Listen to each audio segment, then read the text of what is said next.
Vous êtes bien sur Info du Jour TV et bienvenue dans votre journal d'information. Aujourd'hui, on s'intéresse aux grands sujets d'actualité qui touchent directement la République démocratique du Congo. D'un côté, une crise humanitaire persistante à l'est du pays qui attire à nouveau l'attention des Nations Unies. De l'autre, la présence du président Félix Tshisekedi à un sommet économique majeur à Luanda, en Angola, où il est question de développement stratégique, infrastructures régionales et minerais critiques. Décryptage complet dans cette vidéo. 1. La RDC face à une crise humanitaire complexe. Depuis ce lundi 23 juin, Tom Fletcher, secrétaire général adjoint de l'ONU chargé des affaires humanitaires, est en mission en RDC. Il est là pour constater la situation humanitaire sur le terrain et renforcer le partenariat avec les autorités congolaises. Ce déplacement intervient dans un contexte particulièrement tendu. L'est de la RDC reste marqué par des violences armées, des déplacements massifs de population et une crise humanitaire que certains qualifient de silencieuse, car elle ne bénéficie pas de l'attention médiatique qu'elle mérite. M. Fletcher a rencontré la ministre des Affaires étrangères, Thérèse Kayikwamba-Wagner, avec qui il a échangé sur les priorités urgentes, l'accès humanitaire, la protection des civils et le soutien aux déplacés.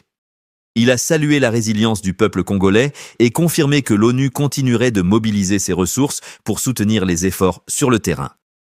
Le président Tshisekedi à Luanda, un enjeu économique et stratégique. Pendant ce temps, Félix Tshisekedi était à Luanda, en Angola, pour assister au 17e sommet des affaires États-Unis-Afrique. Un rendez-vous diplomatique et économique crucial auquel participent plus de 1500 décideurs, chefs d'État, ministres, investisseurs et partenaires internationaux. Le thème du sommet, les voies de la prospérité, avec un accent fort sur la coopération économique entre les États-Unis et le continent africain. Parmi les sujets phares, un projet d'envergure, le corridor de Lobito. Ce corridor vise à relier les mines de la RDC et de la Zambie au port atlantique de Lobito, en Angola, facilitant ainsi l'exportation de ressources essentielles comme le cuivre et le cobalt. Un projet soutenu par Washington qui s'inscrit aussi dans une logique géopolitique, réduire la dépendance africaine vis-à-vis d'autres puissances, notamment la Chine, en matière de transport des matières premières. Jean-Pierre Bemba, vice-premier ministre congolais chargé des Transports, a d'ailleurs souligné que ce corridor n'est pas qu'une infrastructure, c'est un outil de transformation économique, de paix et de stabilité régionale. Fait divers dramatique, à Walikale. Enfin, un fait tragique nous parvient du territoire de Walikale, au nord Kivu. Un militaire des FARDC aurait ouvert le feu sur ses camarades après avoir bu de l'alcool dès le matin. Résultat, 2 soldats tués et 9 blessés. Ce type de drame illustre les tensions internes qui existent au sein des forces armées congolaises, ainsi que la nécessité de poursuivre les réformes structurelles dans le secteur de la défense.